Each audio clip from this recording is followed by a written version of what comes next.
Welcome to Kenton Teaches. Enjoy the video. You're starting with the file open and the right account active. Click the blue Share button in the sheet's top right. This opens the access dialog you'll use to grant edit rights. Once done, review who already has access so you don't accidentally downgrade anyone.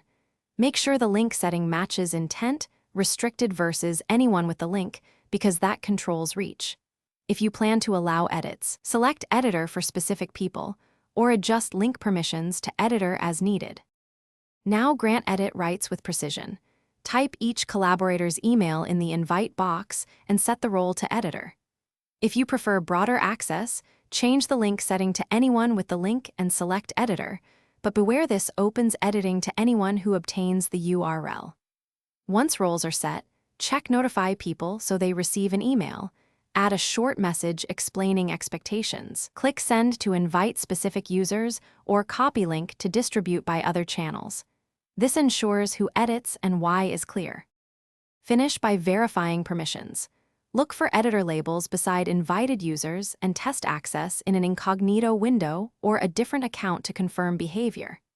If collaborators report they can't edit, make sure the sheet isn't protected data protected sheets and ranges, that they're signed into the invited account, and disable interfering browser extensions. Also check offline sync status. When something goes wrong, use version history to restore changes or change roles back to viewer or commenter to lock edits down immediately. Thanks for watching. Please subscribe if this video was helpful.